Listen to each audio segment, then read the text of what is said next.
Okay, hello everybody out there. As you know, I am Julia and I am the youth coordinator at New Peninsula Baptist Church, and I have with us today Brett Ryan from Focus on the Family. Welcome, Brett. Thank you so much. Pleasure being with you. And today, everybody, we're labeling this the pornography podcast, but I think we'll be speaking a little bit more than just that. We're in the middle of our relationship series at church. We're talking about all sorts of things relating to relationships, really, and there's so much, isn't there? So we're not going to be able to touch on everything today, but I think we're going to have a really profitable conversation. So should we just take it away, Brett? Where do you like to start? Than I. Well, it's a difficult thing, and it's a topic, and you can focus and laser in on pornography, as you just said, but it's so much broader. And because we live in a highly sexualized world, so depending on who's watching this, whether they're a young adult, whether they're a youth, whether they're a parent, it depends on which lens they're looking at this through. And I think we need to not have just a discussion about pornography. We have to actually have a discussion about sex and sexuality and have a narrative, because it depends on which narrative you're coming from. From a young person, they just think sex, it's all sex. Everything is about sex. And parents are saying to their children, no, it's nothing about sex. It's not, you got to stay away. And then it also depends on how they were brought up and their family of origin and how it was spoken about. And that has another effect on the narrative in which we see sex. And then as a person of faith, a person who follows Christ, someone who is coming from another background, depending on where that comes from, it used to be sex was never talked about, and that's on the side. Whereas from other perspective, and I would like to be from that perspective, is sex is a wonderful thing. God created sex, and we should be able to celebrate the beauty of it and not put it into a box of saying, thou shalt not, no. Rather, we should actually look at the beauty of sex and talk about the reason why we want to protect our children and ideally for purity and ideally to have the goal of sex between a man and a woman in the confines of a covenantal relationship in marriage, and talk about that. And this is the reasons why, not because I'm trying to spoil your fun, and God's not trying to spoil your fun, but rather to actually say God has the best and the most ideal way of looking at sex. And he created it to enjoy. He created it to procreate and make babies, but he also actually said it is actually something that two people can enjoy together. And it's just a complex thing, one to be enjoyed, but it is something that is quite difficult to talk about, especially when you come from a background where maybe you didn't have that conversation with your mum and dad, and that suddenly a book just appeared on your bedside table, and we just don't talk about those things. So there's a whole different way of looking at it. So it's a sexual narrative, and it depends on who's talking about it and what lens you're going to be speaking about it through. Yeah, that's really fantastic. And I think some of the sermon topics we're covering both at our online morning service and at our Zoom church at night church are really touching on elements of those. So I'm really excited about the way in which what we're going to be doing here is really drawing all of those threads together and creating something bigger. So I think that's really great. I'm looking forward to it. Where do we start? The beauty of sex and that God has created. What does that mean to you? How do we understand that?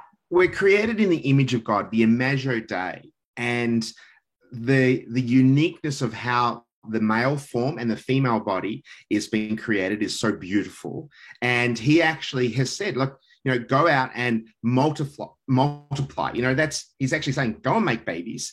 And while you're doing it, it's actually, I'm going to put the union of you together. That sexual union is a beautiful thing to experience. It shows love to one another. I can give love. I can receive love. And from God's perspective, he's actually saying, hey, I know sex is good. But sex is not the ultimate. And that's the other thing we need to be reminding our children, is that sex is an expression of our love, but ultimately our identity and where we are connected to our relationship, vertically with God will help our relationships horizontally. And so ultimately, we can live without sex. And I know that might come as a shock for many young people if they see, hearing that.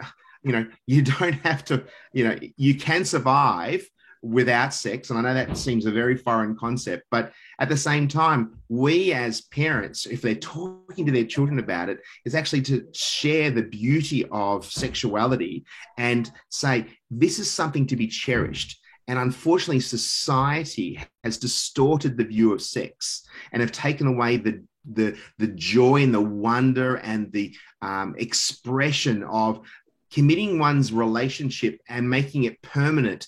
And when we talk about our vows, for better or for worse, for richer and poorer, in sickness and health, and we say that before our family and friends and before God, and actually say, hey, I want this to last forever.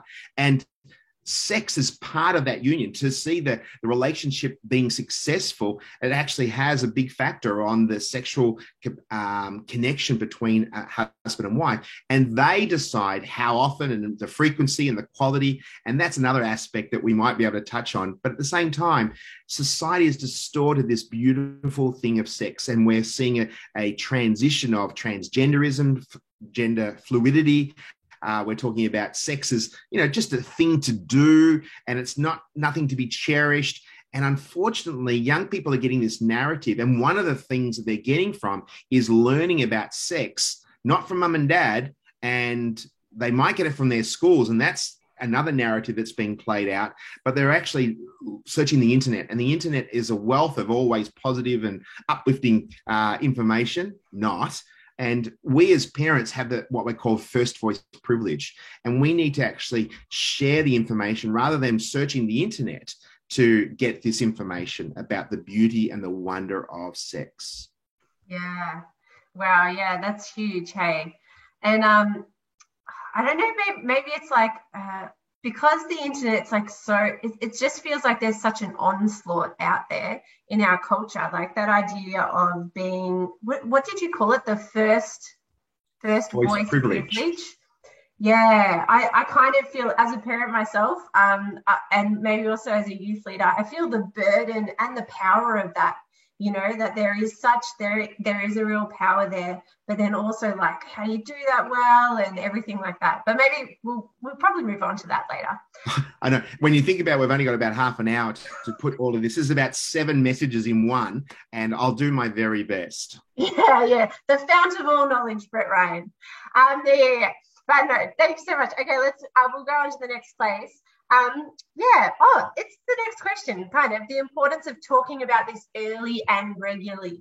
So which really feeds out of that, like how do we then go and talk about this in our communities, in our families, with each other? It's so loaded sometimes. Yeah, we have sort of a catchphrase. It's never too early to talk to your kids about the big issues at an age-appropriate level, because it's not a matter of if, it's a matter of when your children will be exposed to different things, especially when it comes to sexuality. But that's also in a variety of things. And it's not just a one-off conversation, it's an ongoing dialogue with your children. And again, coming back to your family of origin, you may have never had this conversation and you had to stumble your way through it and you got through, but that's not the ideal. And you as a parent can talk about the wonder of the body, the beauty of the body, and how it's to be cherished and protected right from the age of, how when they're 2 and 3 years of age, talking about those things and not making it as a forbidden topic. And your kids should be able to come and ask you anything and everything. And you shouldn't have to be a fountain of information of just thinking that you have to know all the answers. You can say, well, that's a great question. I'd like to do some research. Can I get back to you? Can we research together? You don't have to have all the answers. You have to be real and authentic and genuine, but you don't want to make up things at the same time. But it's vitally important to talk to your kids about their body parts and the changes their body is going to experience along life's journey. Because if you wait until they're about 13, 14 and talking about the puberty, you've missed out on all these other conversations. Because the average age of a young lady maybe starting her first menstrual cycle is about 10 years of age. And the average age of a child being exposed to pornography is about 12 to 13 years of age. So it's not a matter of if, it's a matter of when. And your children should be able to come and ask you anything and everything. And you're not going to freak out. And I'd like for parents to write this down. Learn to respond, not react. Because if you react, it shuts the conversation up. But if you respond, you're watching your tone, you're watching your volume, you're getting well thought information, and not just bombarding them with information. You can actually be curious about, hey, what are they thinking? What's their thought processes? Help me understand is a great line you should always use with your children about where did they get that information from? Because they are just exploring. They're curious, and they will continue to get information from some way or another from their peers who have all got wealth of experience. But you have that first voice privilege, but you also have a vested interest in their health and well-being. And we need to maximize that.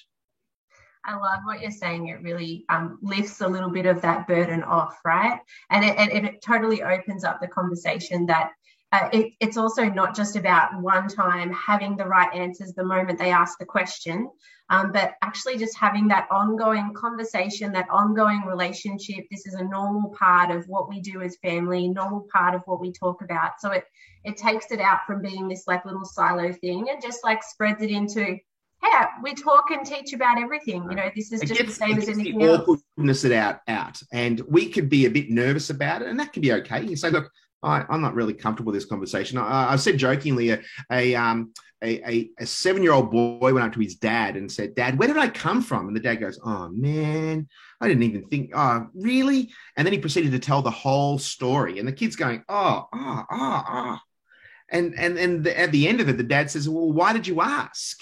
And he says, "Well, Tom says he comes from Rosebud, and Sam says he comes from Blairgowrie. I just want to know where I come from." So it's always good to clarify the question before giving the answer. And again, it's that age appropriateness to find out how much information they want. And maybe you have to push the envelope a little bit, because if you wait for them to come up with it, they will never do it because it's too embarrassing, it's uncomfortable. And we need to make it as comfortable as possible so they can come and speak to us about anything and everything. Yeah, I love that. I love that. And like another classic, like communication thing, like being able to listen to each other well. Exactly right. Oh man, I could see myself being that person. So what are some of the physiological, relational, emotional consequences of all this stuff that we're kind of talking about and dealing with? Well, if we're talking about sex is a wonderful experience. It causes us to have our chemistry set in our brain to release all these lovely hormones of oxytocin and serotonin and dopamine, and they are all wonderful experiences. There's also the physiological changes taking to their anatomy that's changing in their bodies, and so we need to talk about what's going to take place. And then we also talk about the emotional side of things, that sex is something to be cherished and valued, and that connection point, especially when you release oxytocin. And oxytocin is released, particularly, it's the bonding agent between mother and a child, but it's also an oxytocin that actually puts, when two people are intimate together, that actually binds them together. It's like a glue between their one to another. And so if we combine all those things together, that's when pornography has this virtual experiences of the wonderful physiological changes of excitement, climax, orgasm, all these words that people are going to go, "Oh, I can't believe he's saying this in a podcast." But we need to get comfortable with it. And unfortunately, mums and dads, the way that you respond, if you're cool, calm, and collected on the outside, it's going to send a lot of messages. But if we're all awkward about it, and not use the right words or the accurate words, it can be very, very uncomfortable for our children. So what's taking place and the distorted view of pornography infiltrating into this, it's actually causing young people and older people, and it's not just male and it's not just female, that they're actually learning these patterns of behavior and taking away that what God had created as beautiful and wonderful, and giving these cheap and nasty and probably a bit more like junk food. It's not valued, but unfortunately, it still causes physiological responses of oxytocin and serotonin and dopamine, and it causes these super highways within our brains. And then we can start becoming this narrative that this two-dimensional image is becoming much more, I'm connected to it. I'm bonding with this two-dimensional image. And unfortunately, and especially if you want to scare young people, and especially young boys and men, and you can talk about pornography-induced impotence. And I know that's a straight going into another area. I haven't heard of that. So, sorry? I haven't heard of that. that before. Yeah. So basically, it's actually saying that when they're in a physical relationship with another human being, because they've been hardwired within their brain, the superhighways, that they fail to function, and because they've been programmed to think two-dimensionally and either self-stimulating, and that's the only way they can get their orgasm or their climax. And that scares the bejeebers out of teen boys when you talk about that with them.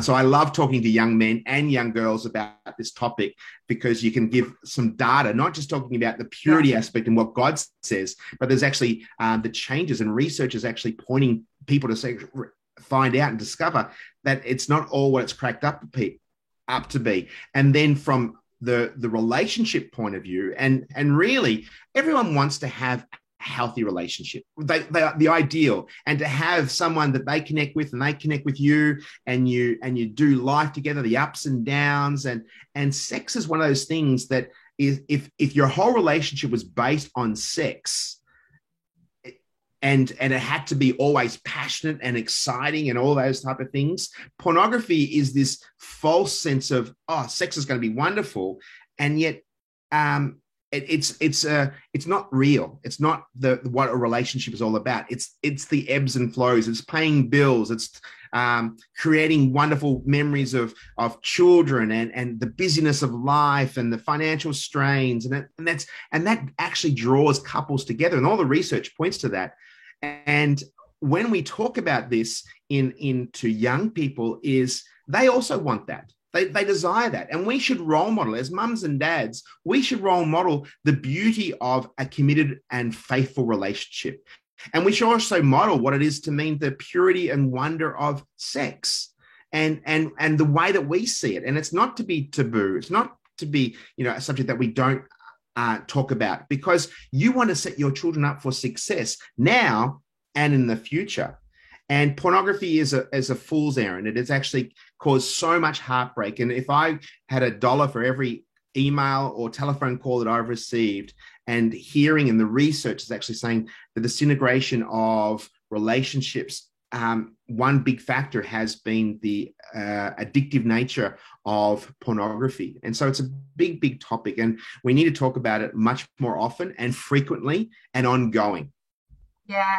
And I think that's really true, right? This is just the tip of the iceberg, me talking to you. It's kind of just opening the door to the ongoing conversation, and as us in our families, in our Christian communities, being able to just open that door and start that conversation and have it a bit more. I think, understanding, like, just responding to what you said, like really starting to understand what it is and what it does to you, rather than just doing it and thinking that it's bad, but actually understanding what it does to your brain physiologically, the implications it has on the relationships that you have. Like, it's more than just you in your room doing this thing by yourself, like there are all these knock-on effects of the results of it.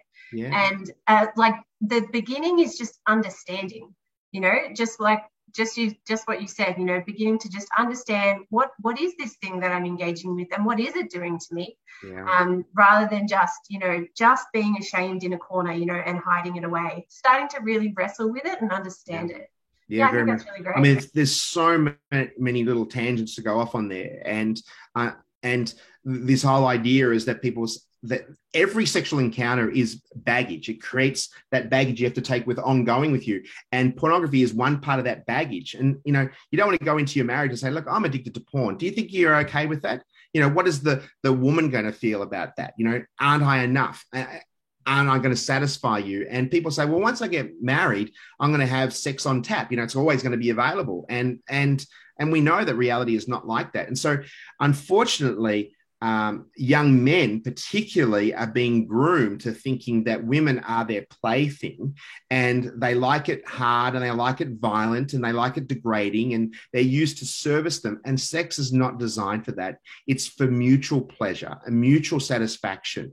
And what I do for my partner, my wife, is something to be, I take that seriously. And what my wife gives to me, she takes that seriously. And if we can talk about that in a very open and honest way, then we're actually going to lower the incidence of pornography of consumption. And if we could, really address this and to think that it's not a victimless crime. Not only are the people who are having to film these things, and they might be saying, well, they're empowered, but they're not really empowered. A lot of them being, sex trafficked, and they're prostituted, and they might have been doing it for other reasons. And you hear of reports of a very small number of reports of this has been empowering for me. I'm making hundreds of thousands of dollars. But for every one of those, you can count another 1,000 or plus on 10,000 of people who have been completely mortified that. And then the other side of things is the people who are viewing this. And they're a victim as well, and their relationships. And so when I said to you before, it's not just a male issue, it's also a female issue. And it's not just in the world, we're also seeing this in Christendom. And the incidences of this that are taking place, some data would say about 50% of Christian men have got a problem with habitual viewing of pornography. And about 20 to 25% of Christian women have got an identifiable issue with pornography. And so we're not saying it's just a male and female issue, and we're also not saying it's just a young person's issue. I spoke at a men's breakfast some years ago, and a man came up to me about 75 years of age, and he said, this is the first time anyone has ever spoken about this topic in 45 years. And he's lived with guilt and shame, and no one's ever addressed this. And unfortunately, many people feel guilt and shame, and the only antidote that they can find is furthering their habit to drown their guilt, to drown their sorrows, and it creates this perpetual cycle. And unfortunately, men and women are victims, and their relationships have been suffering because of that. And then also, can you imagine having to speak to your children to say, mum and dad are leaving because dad or mum have got a habit of looking at pornography? Because it's just devastating. It's just a ripple effect. And so I'm really pleased that New Peninsula are talking about this in an open and honest and frank way, because it's not just, you say no to pornography. It's a bigger, broader picture about healthy relationships and a healthy view of sexuality. Yeah, I love how you've done that. You've really expanded, hopefully, the way we think about it, and also the way we approach it as well. Like, it's just not this narrow thing, but it's a part of this whole. Yeah. And having that whole big picture in mind is really important if you're going to try do something about this thing here. Yeah. Because it's so connected. I love it. So what are some strategies that we could go about trying to address some of this stuff if we're a parent or... Wow, and I'll try and do it as in a snapshot shot, and it's difficult to go through. Again, it depends which lens you're looking through. If you're a parent right now, it's having these early conversations all along the way. And remember that expression I said: learn to respond, not react. Yeah. It may be simply to say, come up to your 8 or 10-year-old or 11-year-old and say, you know what? I listened to a podcast at church, and they said about that the number of young boys that have been exposed to pornography is getting younger and younger. Have you ever seen a picture of a naked person or semi-naked person pop up on the computer screen? And they can respond one of two ways. They can actually say, no, I've never done that, Mum. Never done that, Dad. No. Can't believe you're asking me this. And you can say, well, if you happen to see something, I want you to feel free to come and tell me. Or now that you mention it, I have seen it once, maybe twice, 3 times. That's it. I've never seen it. Have you got any questions? Let's bring it out in the open, because on the flip side, if you freak out and say, how dare you watch that? That's so wrong and that's so bad. Then you're not going to have that conversation. It's going to shut that up there. And my wife has given me permission to share this, because she reacted. One of our boys, we've got 3 young boys. Now they're 3 young men and they're married. And so it's all a whole different world. When one of our boys was discovered to looking at pornography, my wife freaked out. She overreacted. And I've already got a young man who's already feeling guilt and shame. And that just added another layer onto him. And so I said to him, he's really hurting right now, and this is not helping. And she said, I'm not mad at him. I'm mad that someone's taken away his innocence. Well, he doesn't know that. So then she came back, spoke to him and said, look, I'm really sorry for the way that I reacted. let's talk about this. Let's respond in a much more appropriate way. And then they can navigate it. It's brought it to the light. And the number of people that I've been able to help in this area, it's like once it's been illuminated, once somebody else knows about it, then they feel lighter. They feel like there's some accountability. And so that's the reason why we need to learn to respond, not react. So getting in early, having an open, honest conversation. And if you're a young person here watching this, maybe a youth, and you're having these patterns of behavior and saying things like, oh, this will be the last time. I'm never going to look at this. And then 2 or 3 days went past, and then you go, and you look at it again. It's unfortunate, but we need to get into a habit of becoming more accountable with someone. And it's not just ring somebody up and say, oh, look, sorry, I looked at porn last night. Oh, there. Don't do that again. Sorry, I looked at porn last night. Oh, yeah, they don't do it again. We all do it. No, a best thing to do is actually say, oh, mate, I'm really tempted at the moment. Can we go for a walk, or go and kick a football, or go and have coffee? Obviously without COVID restrictions, but like doing things, that's true accountability. So you're preventing it from fleeing temptation before it happens. And so I think we need to get in the habit of that. And if you're a husband and wife and talking about this, and it'd be probably predominantly more men, but we're actually seeing the incidences of about 30% of habitual viewers of pornography seeking professional help are now women. So as I said, it's not a male predominant, it's more and more female looking at that. But you have to have a healthy foundation of transparency and vulnerability. So you wouldn't just, if you don't have that firm foundation, I wouldn't be going to confess to your spouse to say, I've got this issue. No, start addressing it, getting in the habits of accountability, finding a mate. And it might be the best thing to do is actually find someone that you trust who is not going to demand perfection, because we're all imperfect beings, but you feel comfortable with sharing this, because this is not something that's going to go away. Because once an addict, you're always an addict. So if you've been a habitual viewer of pornography, you will always have this problem. It doesn't have to have a hold of you any longer, but it'll be an issue that you need to navigate. And so we need to, ideally your spouse could know about it, but you don't want to confess to it unless you're in a healthy position in a relational point of view. But find someone else that you can talk with. Put some filters in place. There's some mechanical filters, but the best filter is your internal filter.